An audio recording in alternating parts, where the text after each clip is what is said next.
It began somewhere in nine. Just a very small history, not to go too much into all that because we are not interested too much in the historical part of Python, but it will at least give you where all this started from. It was first implemented in 1989. First thing. Second is it is an open source. Third, it is a high-level programming language used in data science to derive insights from data. So you use it in data science to derive insights from data. There are other programming languages also, C, C++, Java, and most of us ask why, how is it different from these uh, languages? This language is basically meant for getting insights from data. It has that capability of getting insights from the data, which C, C++, and Java doesn't have. So that is the difference between these conventional languages and a language like R or Python. It is an object-oriented language that allows users to manage and control data structures to create and run programs. Like C is a language where you create objects, right? Different objects when you write the code in Python. It is an interpreted language, that is, every time a program is run, it interprets, runs through the code and translates it into a machine readable code. So there are basically two kinds of languages. One is where we have an interpreter, and the other is where we have a compiler. Compiler does what? It runs through the entire code and then gives you the error. While the interpreter languages, it gives you the compilation line by line. It runs the code one by one and gives you the output. So here the output is one by one, while in a compiled language like C++, you get the output once the entire program is run. So that is again one difference between a traditional object. Python can be used to process text. First is, if anybody is interested in processing some kind of a text, it can do that. Display numbers or images, right? You can do some kind of a image manipulation using Python, solve scientific equations, and save your data. So anybody interested in all this stuff, they can do lots of things using Python, right?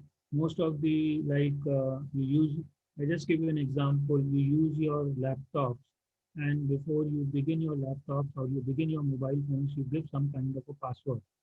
The password can be in the form of your text. The password can be in the form of an image recognition, right? Or the password can be in the form of your eyes or thumb. All this is because the recognition is happening because of a program made in Python, which is running at the backend. So all this you can do, right, as part of image processing, right, solving scientific equations, processing text, right, processing numbers. All this is possible using Python, and that is why it is so much in demand. Now, how do you go about the installation of Python?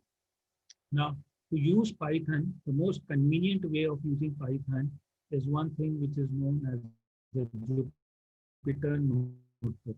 Now, if you see on my screen, this is a screen of a Jupyter Notebook where we write the code for Python answer. So the background to use Python is what we call it as a Jupyter Notebook. If you see my screen on the left hand side top, it is written Jupyter, Jupyter, right? There are other ways of running Python also, but the most convenient way of running Python is to install a Jupyter Notebook. Is to install a Jupyter Notebook.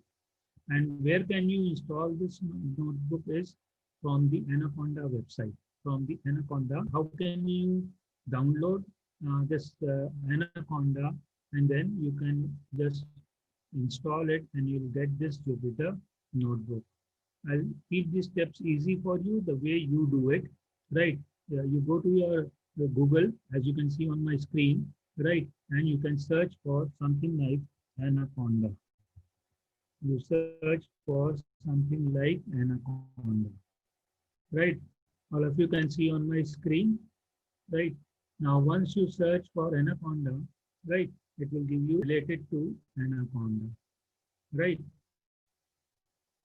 Now, this is the application. Now, can you see this is the name of the website, anaconda.com, the world's most popular data science platform, right?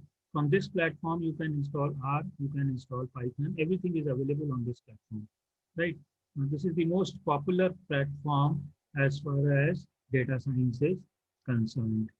So you can just click on this. You can just click on this particular website, and then we see how from where you can install Jupyter Notebook. This is the most in your Python, right?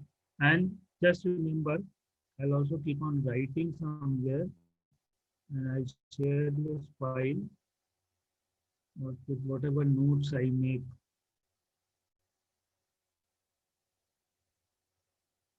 Right? It's a little busy website, so it will take a little time to open because there are so many users actually using this website. So the name is the Anaconda website, right? I'll just write down a few important points which will help you. Anaconda website. The name of the plan to install is Jupyter Notebook. Jupyter Notebook. Right. This is what it is, a browser-based application. It's a browser-based application. Browser-based application to run Python. To run Python. That is the first thing. It is a browser-based app and run Python. And like you get a Word file with a DOC extension, the file which you get as a code over here is .ipynb files. These are kind of files which you will be create using this Jupyter Notebook, right? Notebook, interactive Python notebook files. So this is the extension of the files which you'll be creating, and I'll show you in my laptop. There are a number of codes written with extension ipynb. So you go to this Anaconda website. Now, can you see this website? Right. Now, data science technology for human sense making. Right. Now, from this website, you can download this Anaconda. You can download this Anaconda. So you'll get something like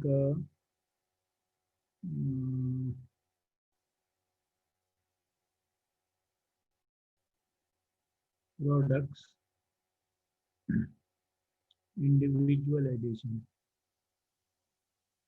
You go to this individual edition, right? And then you'll get an access to which, if you download, I'll just show you this icon which I have downloaded, right? If you see in my hard disk, right, you'll see one icon. This is the kind of icon you get. This is the icon which you get if you can see on my screen, right? 2019.10, and you run this, just right click on this, double click on this and run it. Your Jupyter Notebook will be installed. Once it is installed, if you go to your start menu, right, I'll just show you where do you get it. You'll get the folder Anaconda 64-bit. And from this Anaconda, you can set Jupyter. Once you click on the Jupyter Notebook, this is the screen which you will get, right? This is the screen which we shall get as far as the Jupyter Notebook is concerned. So I'll just now this is the download. This is the download. From this download, you can start downloading the Jupyter Notebook. And once you download Anaconda, right, this is the kind of icon you will get. Can you see on my screen? This is the kind of icon you will get. Once you get this icon, you double click it. It will take some time to to install, right? And once it is installed on this Windows Start menu, you'll get this folder, and under Anaconda 3, you get this screen where we will all start writing the code. So this is the way you can actually install your Jupyter Notebook on your laptops. The recommended is what? You should have at least Windows 7 running in your laptops, right? You should have at least Windows 7 running in your laptops. And there are two and Python 3.6, right? Python 2.7 or Python 3.6. You can install either one of them, right, and use it in your laptops, right? So this is the way you can actually install Python in your laptop. You should have a Windows 7, right, and around 8 GB of RAM, and a processor i5 or higher. The three basic requirements are: you need a processor i5 or i7. Second, you should have RAM around 8 GB of RAM, Windows 7 as an operating system. And then you can use this Anaconda website to download. Once you download, I'll just repeat, you will get this icon. Nothing to do, just double click on this icon, keep on clicking next, and then finally your Anaconda will be installed. And under Anaconda, you will get number of things, right? Like Jupyter Notebook and all this stuff, right? You can use this Jupyter Notebook for writing the Python program. For writing, किसी को कुछ पूछना है? Anybody has any question up till this as far as what is data analysis, what is Python, and how do we install Python? Otherwise, I'll start moving forward. Any question which anybody would like to ask?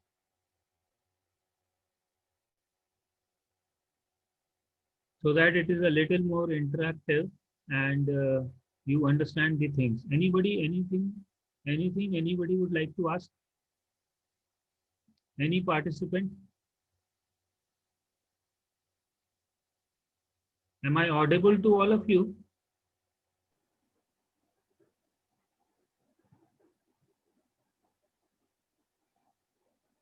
Yes, sir. So you are audible. Am I audible to all of you?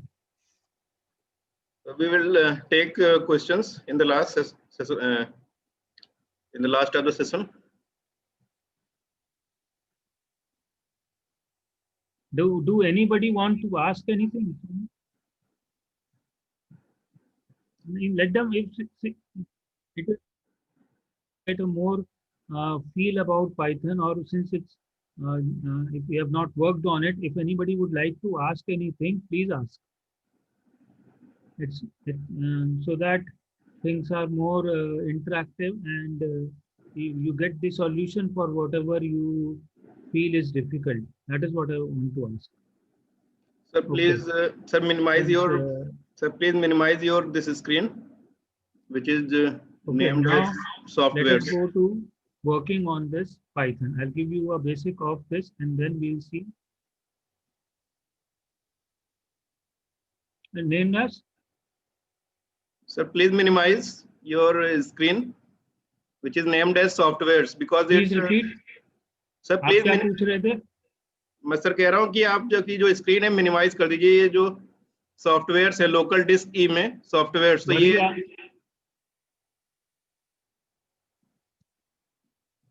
Sir please can you hear me? या now it's okay.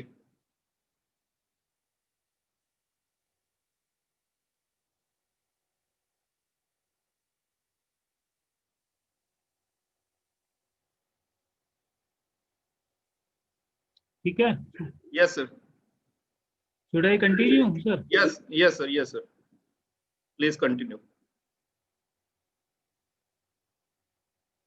So this is what is basically a Jupyter. This is what is basically a Jupyter. This is what is basically a Jupyter notebook. Now this notebook will always open in your browser, in your Google, in your Chrome browser. The best way to open it is in the Chrome browser. So if you can see my screen, this is the Chrome browser which is in front of you, right? And when you click on this, the first screen which you will get is, this is the opening screen of Jupyter Notebook. This is the opening screen of Jupyter Notebook. And this will show you all the files and folders which you have. Once you click on any file, it will open in another window. Like I have opened a file, descriptive statistics. I have opened a file, descriptive statistics. And as I said, all the files will be of extension IPYNB. Can you see over here? सारी फाइलों का extension जो है, all the files have extension IPYNB. So this is the opening screen of Jupyter Notebook.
Due to some technical problem, we have to wait for 5 minutes. Sorry for inconvenience.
हाँ sir, आपकी voice नहीं आ रही है।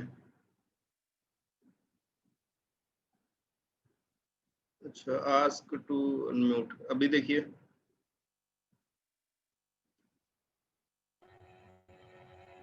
अब unmute हुआ। हाँ ठीक है, करिए।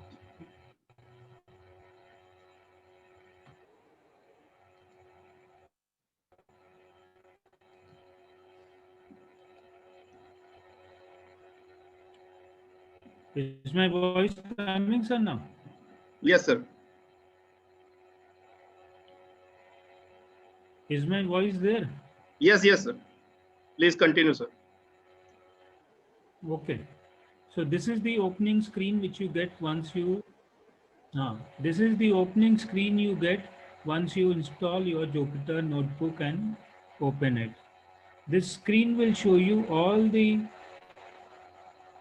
files which you created in Jupyter Notebook. The way you get the My Files or My Computer, where you get all the files and folders. Similarly, this will show you all the files which you have created in Python Jupyter Notebook. And as I said, the extension of the files will always be IPYNB, right? As soon as you get a file IPYNB, you should know that these files have been created in Jupyter Notebook. Now, if you want to work on a particular file, just click on this particular file. Suppose I click descriptive statistics.ipynb. Now, once you click on this particular file, this file will open in a new window. Now you can see on my screen, right? This is the new window which is there. Now on this window, I have written some code for all of you to show, right? And this is the way these codes are actually run. So basically there are two things which you can do. One is to write a simple text, the way I have written measures of data. You can write a simple code of text over here, right? And the other thing which you can do is to write some kind of a code over here. So these are known as coded cells, right? Where you write some kind of a code, and these are known as markdown cells. Markdown cells, where you can write some kind of. When you wrote those programs in C++, you put it in asterisk signs. Anything which you don't want to run, right? Similarly, anything which you don't want to run in a Python notebook, that is what is known as a markdown cell or a markdown cell, where you can write explanation so that people can understand what is the kind of coding you have done. And if you see later, this is my code cell, where I have written some kind of a code, and I'll just run this code to get some kind of an answer. So this is basically the structure of a Jupyter notebook. And as we'll keep on doing, you'll get to know more and more commands of working in a Jupyter notebook. The best way to learn Jupyter notebook is to write as much code as possible. And once you start running the code, right, you will get some kind of an answer depending upon what is the purpose of writing that particular code. So this is just a brief explanation of how we start actually doing the things in Jupyter notebook. I told you how to install it from the Anaconda website. All of you, please try to install it today on your website. From that website, the only thing you remember is you need a good internet connection to download the Anaconda package, because it is a little heavy. So you need a good connection to download that complete package. And once that particular package is installed, you can run the Jupyter notebook. To run the code in Jupyter notebook, you don't require any active internet connection. Like to open any website in the browser, you need an active net connection. But in a Jupyter notebook, you don't need any active internet connection. Though the code is written in a browser which is there in the Jupyter notebook, which runs on a browser, but there are many people who think you require an active internet connection, right? You don't require an active internet connection to run the code, right? So even if you are not connected to the net, then also you can write the code in Python and you can start running it. Now we'll see some basics about Python, and then we'll come to doing some kind of a data analysis, because our purpose over here is to do some kind of a data analysis, right? And how can we do it? Using Python. So basically, let me give you a small theoretical background before we come to this. Now, there are different kinds of data structures in Python, right? If all of you must be knowing, there are basically two kinds of variables in Python as far as data analysis is concerned. One is what you call it as a continuous variable, and the other one is known as a categorical variable. It is known as a categorical variable, right? You have something like, if you collected data on gender, occupation, right? Different categories of age, that is what is known as a categorical variable. That is what is known as a categorical variable. The other variable is a continuous variable. Suppose you collect the height of a person, marks of a person, age of a person, that is what is known as a continuous variable. Now under continuous variable, there are two types, as I have written. One is an integer and one is a float. One is an integer and one is a float. Integer means simple numbers 1, 2, 3, 4, 5, 6, right? And float is anything which can have some kind of a decimal. So when we work on Python, we need to tell whether my variable is an integer whether my variable is a float. What is the kind of variable which I have, right? And then in Python, you can convert an integer to a float or float to an integer.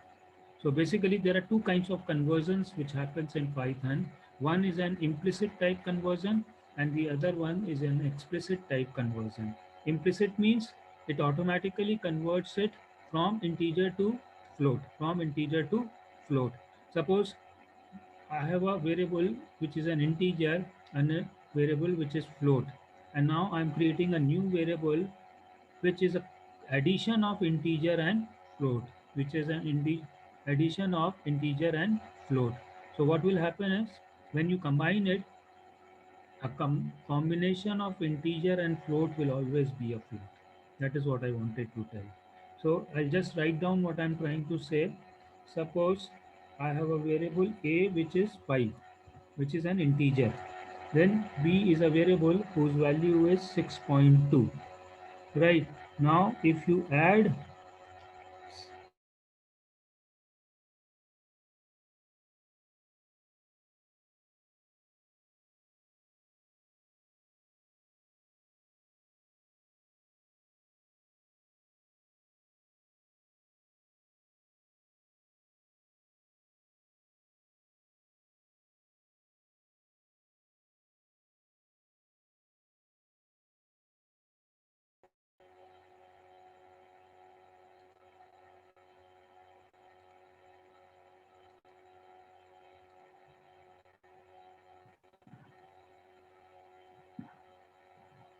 now if you want to create a new variable c which is a plus b, which is a plus b, then this is equal to 11.2.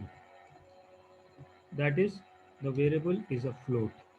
That is what actually happens in Python, right? So a was what? A was basically an integer. A was basically an integer, right? B was what? B was basically a float. B was basically a float.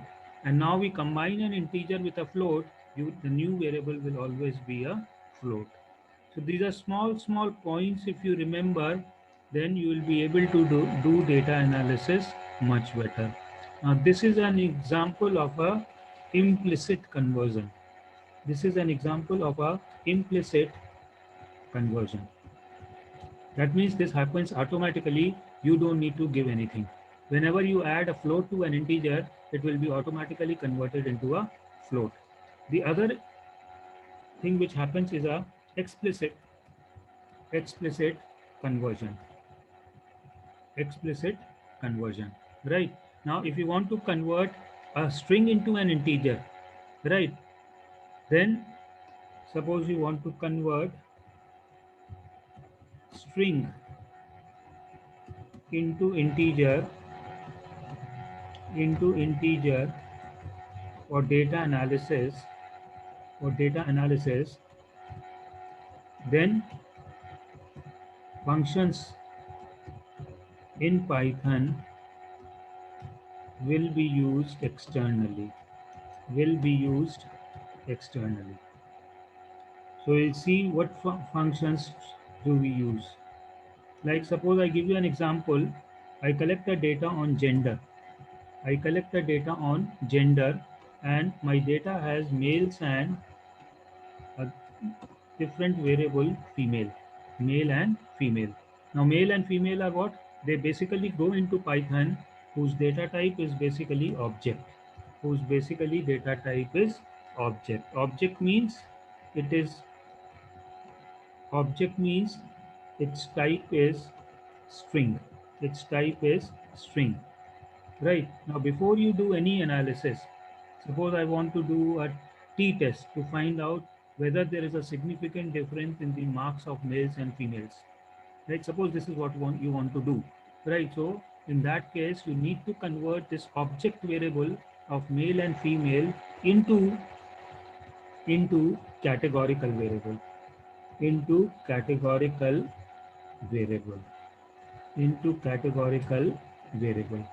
And then these variables will be identified with, then these variables will be identified with numbers, with numbers. So Python will do what? It will attach some coding to male and female, and it will say one is representing male, and two is representing female category. So this is what I wanted to explain in the beginning. This is what actually happens in Python. Right? You'll have to be very careful with what is the nature of the variable once you are start doing the analysis. Right? As I said, my focus will be totally on analysis. That is what this workshop is meant to deliver. Now, once you are trying to do some kind of an analysis, this is two things which you should keep in mind: the implicit conversion and the explicit conversion. I'm not going too much into the mathematics of which is happening, right? But these two things will be very important, right? One is that you need to convert a variable which is a string like gender with male and female, right, into a categorical variable. And once you convert it into a categorical variable, internally these categories, male and female, will be identified with some numbers 1 and 2. Then only it is possible to do or test a hypothesis like, is there a significant difference in the marks between the males and females? So this is one thing I wanted to especially share with all of you, right? Out of all the things available, right, I want to share the ones which are important in Python as far as data analysis is concerned. Now, the different kinds of operators which we'll be using are the arithmetic operators, logical operators, assignment operators, relational operators, bitwise operators, and the special operators. Again, data analysis is all about how do you work with these operators. Right. Now, the most common arithmetic operators are, all of you know, plus, minus, multiplication, division. Right. Division gives you the, suppose you say 5 divided by 2, then it will give you 2.5. Now, there is an operator percentage, right? Modulus returns the remainder when the first operand is divided by the second, right? So 5 divided by 2, right? What is the remainder? 1. So if you want the remainder, then you use this percentage operator, right? Then these are the popular ones which we use as far as the arithmetic operators are concerned. Now these are the relational operators: greater than, equal to. All this we'll be doing as a part of descriptive statistics. Greater than, equal to, less than, less than, equal to, and not equal to. Right? Now these are the relational operators. So the relational operators are greater than, equal to, less than, equal to, and not equal to. The operators, logical operators, are naturally and or on not. Right? Do remember the syntax or the case in which they are written. Right? Python is case sensitive. Right? If it is small a, you will have to write small a. If it is capital A, you have to write capital A. Right? That is the difference between the Python, R, and other object-oriented programming languages. Right? So Python is totally case sensitive. So these are basically the operators which we want, and or not. Just remember these three logical operators. These are my relational operators: greater than, equal to, less than, equal to, and not equal to, as far as analysis is concerned. And these are my arithmetic operators which we use in Python. Now with this, let us come to the first thing. How can we import a file into Jupyter Notebook, right? And then do some kind of a descriptive statistics. Do some kind of a descriptive statistics. And what is the kind of code we write for doing this descriptive statistics? Now we start with this. Now, what is Python? How do we install it? where do we work?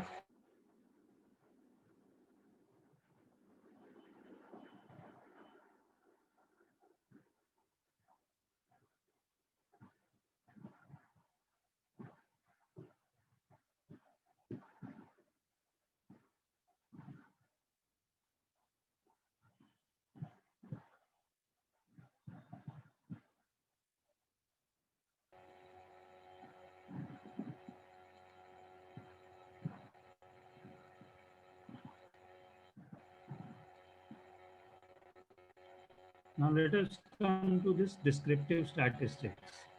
So we'll start with descriptive statistics.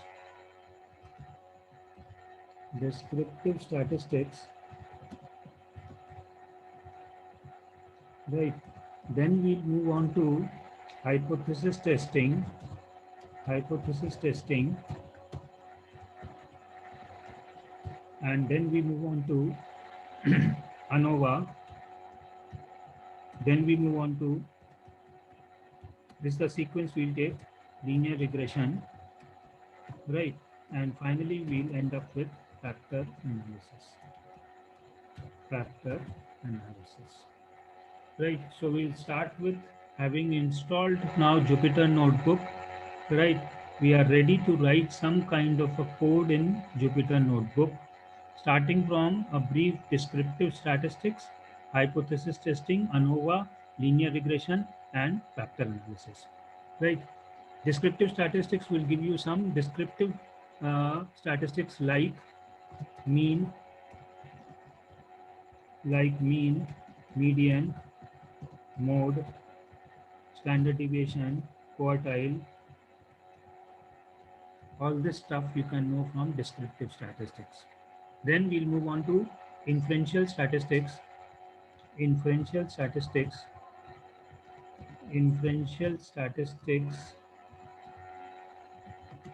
which involves hypothesis testing. Where we infer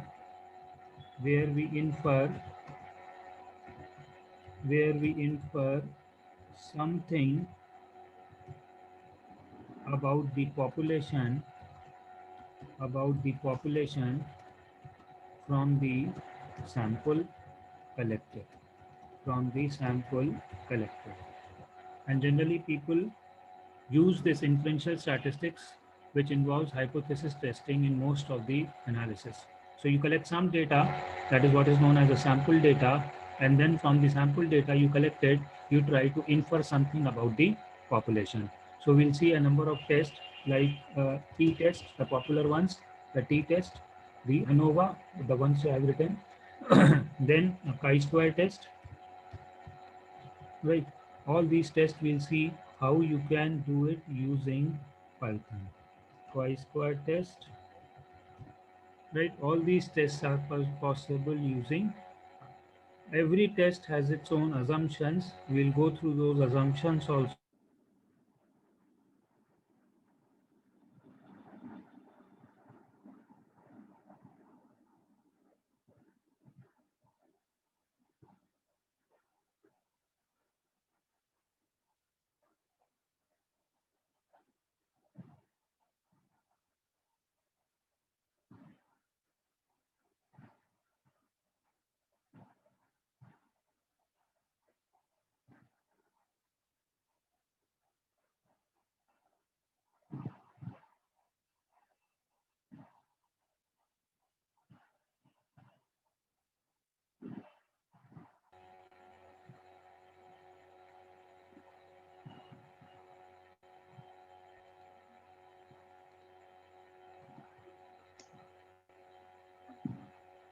So the kind of test we'll be doing is the t-test, the chi-square test, the ANOVA, and then we'll do some predictions using linear regression, and then we'll do some dimension reduction techniques using factor analysis.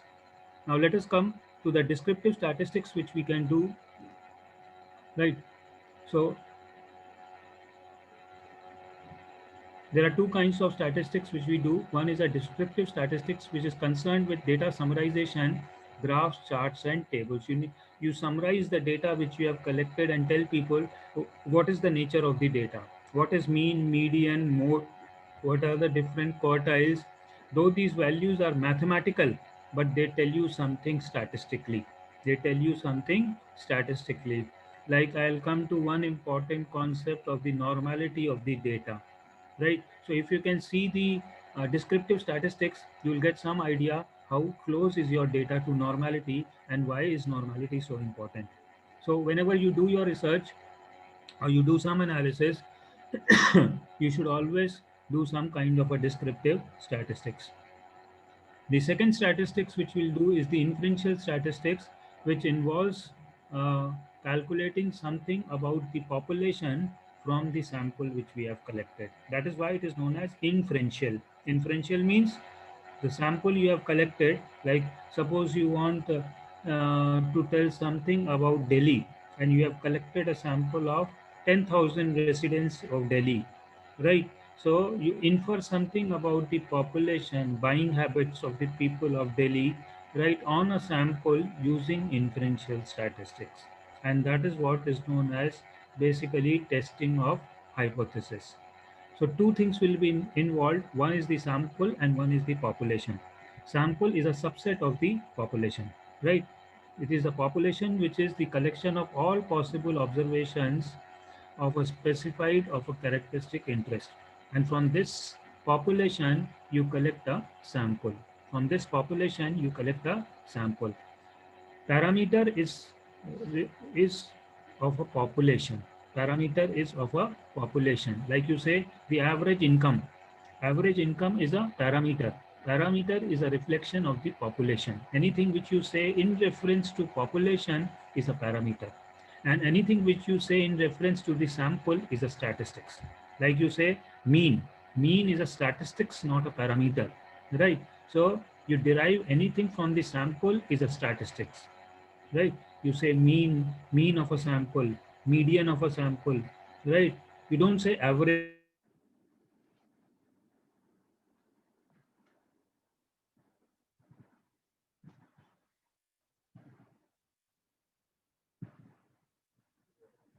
Median of a sample is a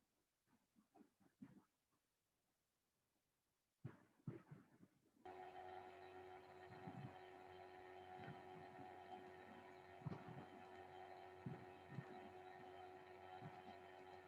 you derive anything from the sample is a statistics. So just remember, these are two key terms which we'll be using. One is population, one is sample, one is parameter, and one is statistics. One is statistics. Now, basically, we'll encounter two types of data. As I said, a categorical data, which is generally qualitative, like gender, location, preference. These are all categorical data, right? So, type of occupation, they are all categorical data. That is also known as a qualitative data. And the other one is a numerical data, which is quantitative in nature. Now, quantitative data is of two types, a discrete data and a continuous data. Continuous data like marks, waiting time, like length of a part produced, height, weight, age, they are all continuous data. The second is the discrete data, like family size, number of rooms in a hotel, number of credit card issues. That means there is either 4 or 5. There is nothing in between 4 and 5. We'll have to play with all these stuff as far as analysis is concerned. So you will have to identify which variable in your data is categorical or qualitative, and which variable in your data is numerical, and out of numerical, which is discrete and which is continuous. Because in Python, you will have a different data type for a variable which is continuous, and a different data type for a variable which is discrete, and a different data type for a variable which is categorical or qualitative in nature. Generally, the qualitative data is in the form of a strings, male, female, right? So these are basically strings.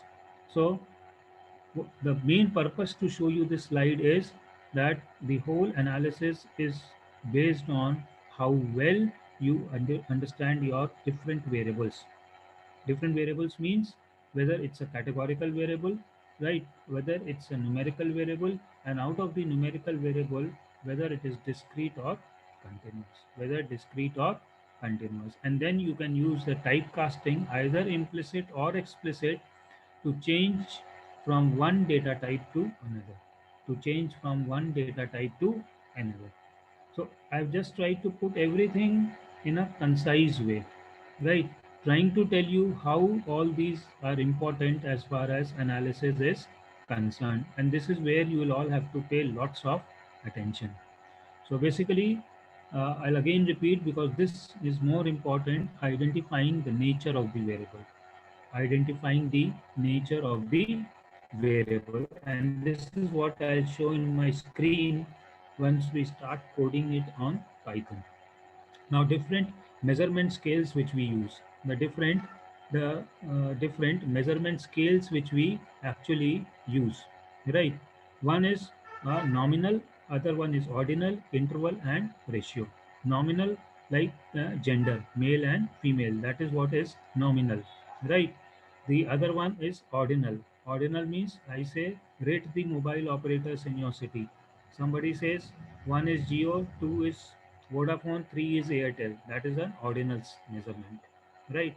Then interval. Interval means when the interval remains constant, uh, where you say 1 is strongly agree, 2 is agree, 3 is neutral, 4th is disagree, 5 is strongly disagree.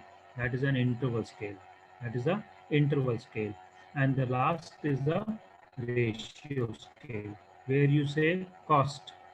You say this is 60 rupees, this is 30 rupees. That means an item which is 60 rupees is twice costlier than an item which is of 30 rupees.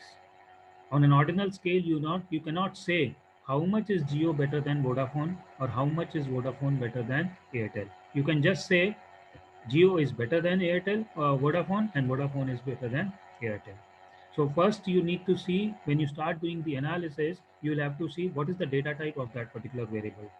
And once you know the data type of that particular variable, you will have to take on which scale that particular variable is measured.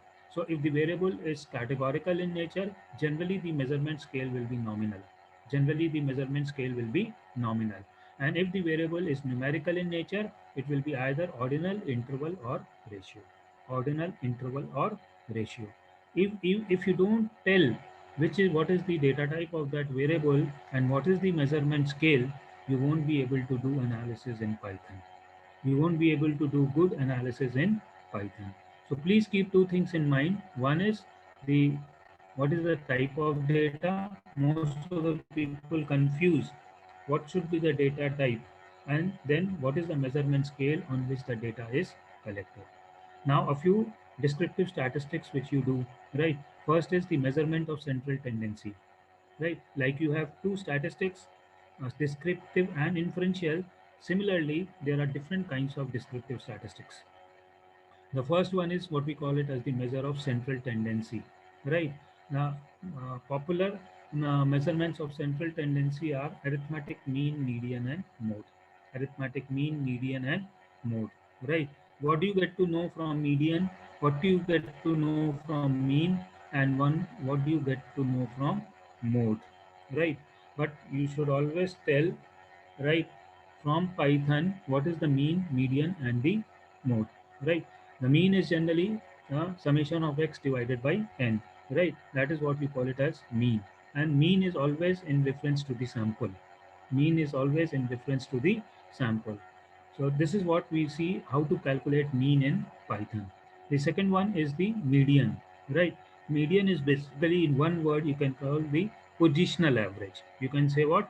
Positional average. Positional average means how many people are above and below the median. That is what is known as a positional average. So if you say the median of my class is 40, that means 50% of the students have scored less than 40 and 50% of the students have scored more than 40. So there is a difference between mean and median. Mean could be 50, but the median could be 40. So the second one is what is known as a median, right? So I'm just trying to tell you what are the different? The third one is the mode. This is that value which occurs most often, right? So uh, the frequency, whichever has the highest frequency, that is what is known as a mode. Mode is very useful in finding the outliers in the data or extreme values in your data. That is where the reference of the mode actually comes in. So mode is that value which occurs most often. Mode is that value which occurs most often. So we have three things now: mean, median, and mode. Right? Now, how does it affect in your statistics? Right? So mean is basically affected by the extreme values. Right? Extreme values are something which we have if in our data, then what will get affected is the mean. The median will not be affected by the extreme values, and the mode will also be not affected by the extreme values. So what is happening is, if you don't take care of the extreme values, right, your mean may get disturbed. And if your mean gets disturbed, then most of the statistics will always get disturbed, because most of the statistics is dependent on mean. Most of the statistics is dependent on mean. So I just wanted to show you statistics is basically dependent on the kind of extreme values you have. So the first descriptive statistics was measure of central tendency. Measure of central tendency. The second one if you have is the measure of dispersion. Measure of dispersion. Dispersion actually means how large or the spread of distribution is. How much the data is spread about the mean. Are most of the points close to the mean or most of the points away from the mean? This will go a long way as far as understanding the distribution of the data is concerned. So as the word is measures of dispersion, dispersion means how are the values dispersed across the mean, across the mean. So the first one we'll see is the range. Range is x max minus x minimum. That is the simplest way to measure the dispersion. What is the maximum number of marks and what is the minimum number of marks? So that is what we say, that the range of marks in the class is between 90 and 10. The second one is to find the interquartile range. The second one is to find the interquartile range. Now in statistics, there are basically three quartiles: Q1, Q2, and Q3. Q1 is 25%, Q2 is for 50%, and Q3 is 75%. 25% means that 25% of the class is less than a particular value.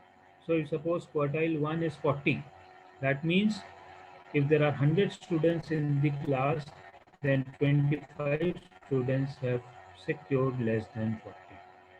If quartile 3 is 80, that means 75 students have scored less than 80, and there are only 25 students out of 100 which have scored more than 80.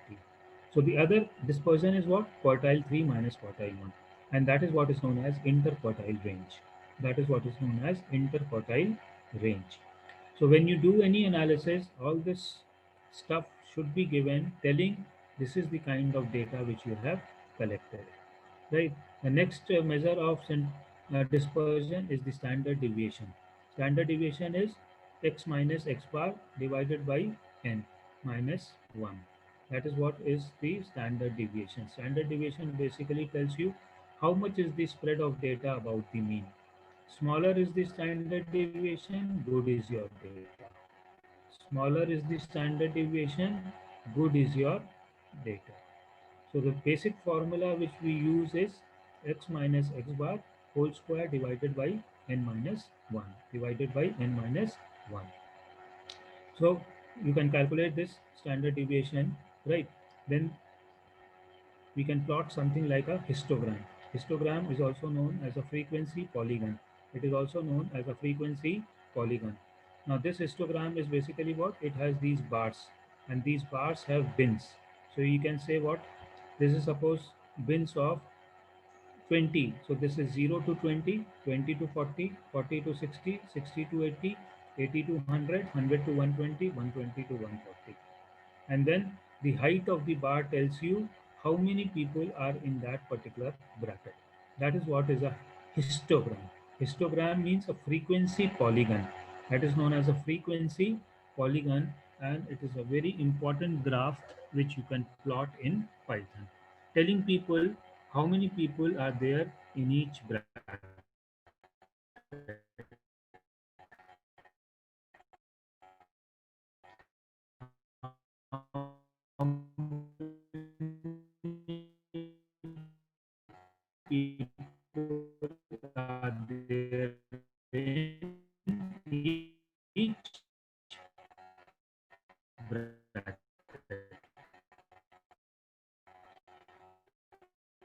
Now the rule is, if this is the date, then plus minus 1 standard deviation. You have already calculated mean, you already calculate standard deviation. This one standard deviation. 68 plus minus 1 standard deviation. If data